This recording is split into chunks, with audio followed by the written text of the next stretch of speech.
Hey, everybody. You are about to hear a brief retelling of the movie Bad Boys. Enjoy the movie. A young guy broke a car window and took away a woman's purse. He was chased by a passerby. The criminal fled in a back alley and left the bag on the pavement, but it was a trap. Mick O'Brien knocked out and robbed another victim. At the same time, another offender got a suitcase filled to the top with illegal substances. The young Puerto Rican was about to go on the case. His brother wanted to go with him, but his mother wouldn't let him. On the street he met his father, who has been unemployed for a year. Paco himself is not going to work. He wants to go into business. The Latinos, after a small confrontation, agreed with a gang of blacks to sell drugs the next night.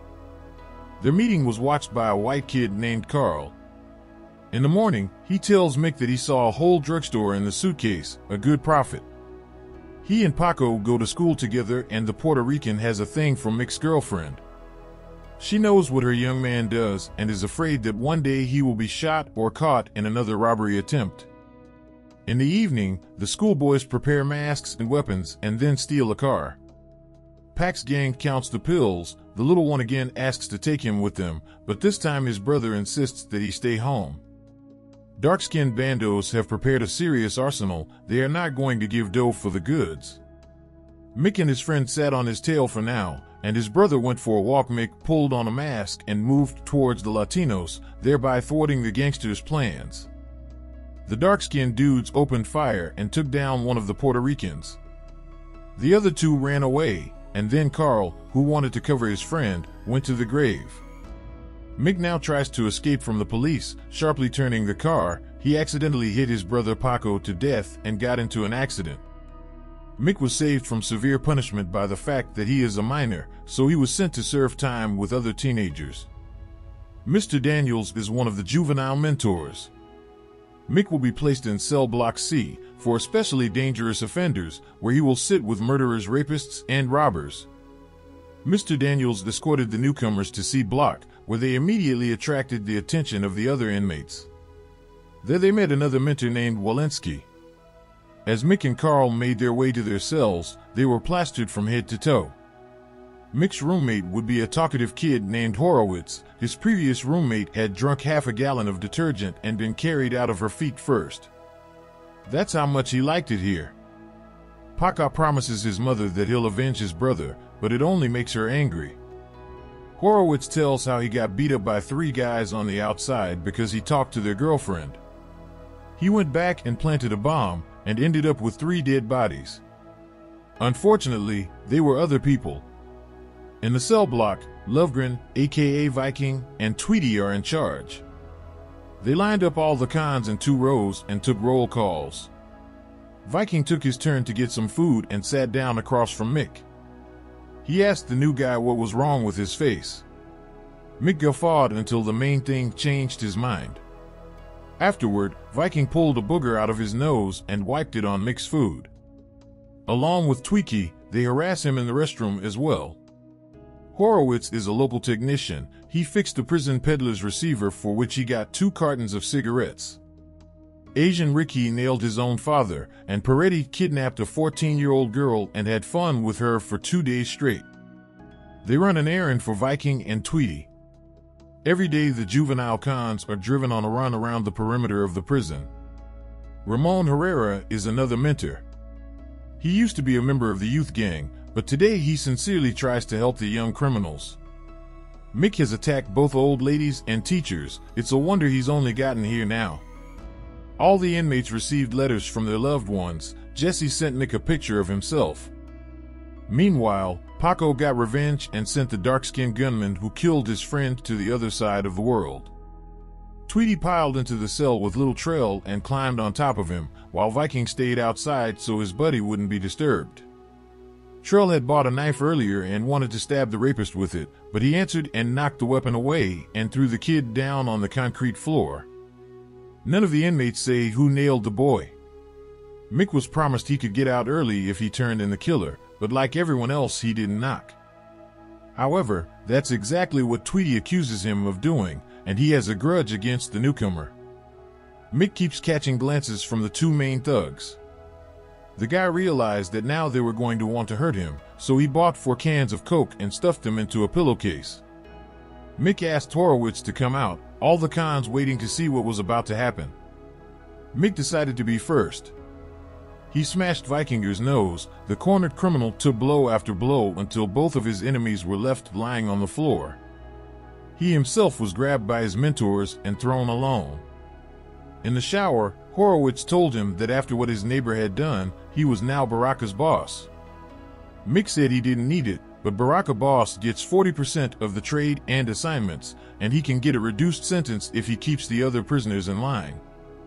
Mick immediately began to enjoy the privileges, ordered to bring 4 cartons of cigarettes to their cell every week, and he would now get the full 60% from the trade. The battered cronies were put in charge of the sorting room. Everyone was happy with this replacement. The scumbags had had enough of them. Lessons are being taught in the colony. Peretti and Viking couldn't even spell what was written on the blackboard, the same with Mick. He's been skipping school since 1st grade. Horowitz is always teasing Viking, and the big guy threatens him back. The kid thinks he's Mick's friend, and he's allowed to do anything. Spilled Vikinger on his head, Horowitz kicked him in the balls. Afterward, he dumped all the trash from the tank on the blonde guy. It caused a mess, and the frumpy kid gets thrown into solitary. Horowitz begs him not to do it. He goes crazy in the lockup. Paco decides to get revenge on Mick by attacking his girlfriend. He and his buddy drive her in a car to a deserted place and run her down and rape her.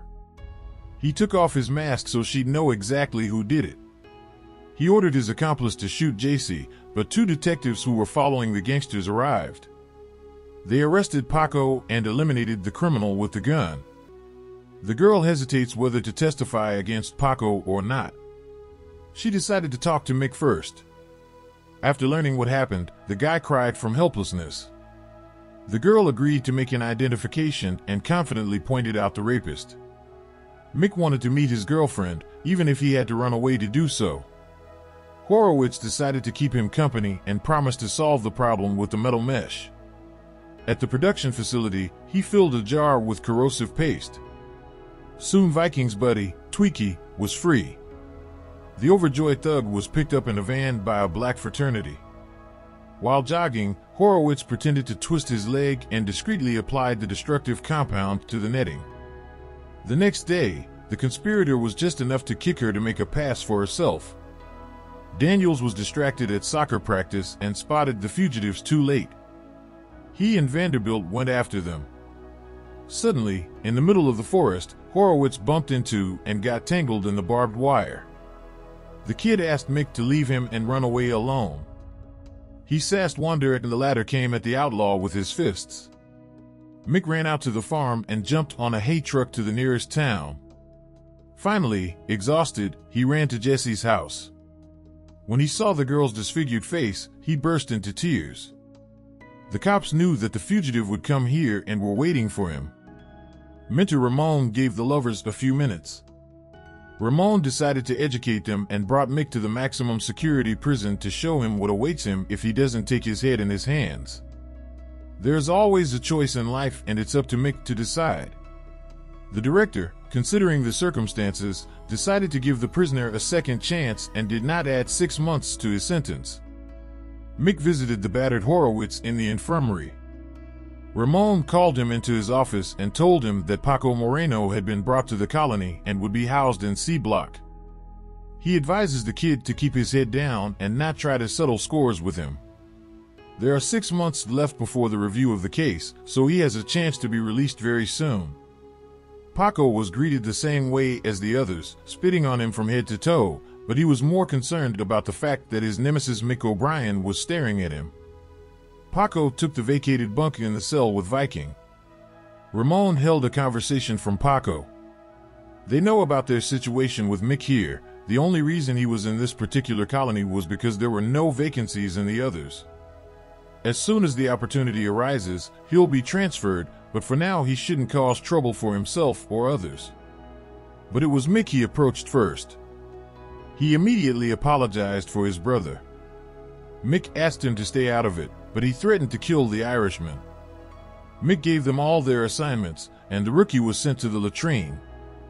The cons realized what was going on and started betting on who would win, and the favorite was a perky Puerto Rican. He found an accomplice in the form of Viking, and they argue over which of the two of them will take Mick down. The blonde has already stashed a knife for a future attack. Horowitz tells his friend about the bets, but Mick isn't going to do anything about it. He wants to get out of here. In class, Mr. Daniels says Horowitz read out a newspaper clipping.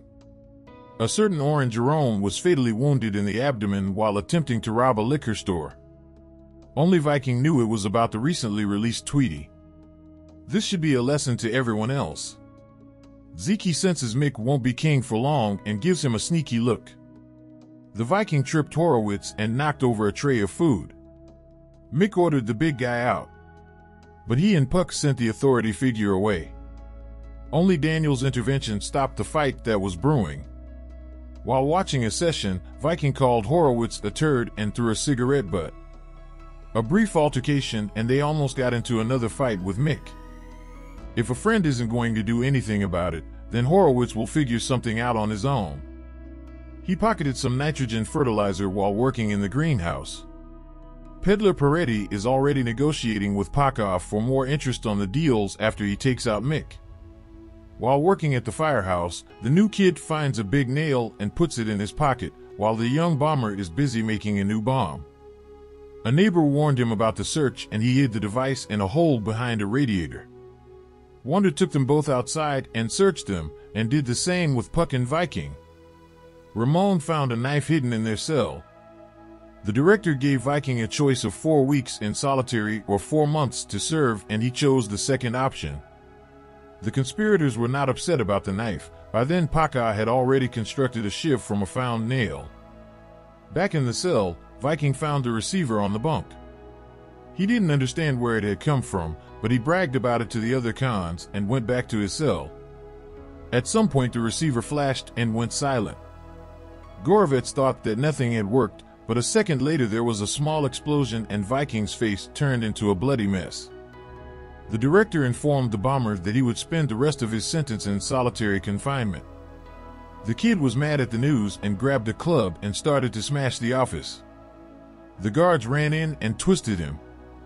That's how the enemies were left without their friends. Just as the order to transfer Pac to another colony came, Peretti heard it and immediately told the Puerto Rican. Mick also found out about it. At night, Miko burned a picture of Jassy. Paco pulled out an iron pipe and a shiv from under his pillow, then he washed his face with soda, pretended to sweat a lot, and then fell on the floor and pretended to have appendicitis. Ramon went over to help the guy, but he hit him several times in the head with the pipe. Paco dragged the mentor away, shut him down, and cut all the wires. The criminal quietly entered Mick's cell, but the guy was already waiting for him and attacked him from behind. The fight for his life began. The other cons wake up and start cheering up the fighters. Ramon asks to help him and stop the fight, but the criminals are happy to see the spectacle they have been waiting for so long. Mick grabs a dumbbell vise, and Paco inflicts a wound after another on him. Left without weapons, the enemies began to fight on the floor. All the mentors came running to the noise. But the cons managed to barricade the door to the room. The fighters bite, scratch, and try to gouge each other's eyes out. They both want to reach for the shiv, but it's in Puck's hands and he stabs it into Mick's leg again. But the Irishman knocks his opponent out with knee strikes and climbs on top of him. "Kill him," shouted the violent crowd, and Mick stuck the shiv in. Next to Puck's head, he made the choices Ramon had taught him. The boy will be out of here in 6 months and start a new life.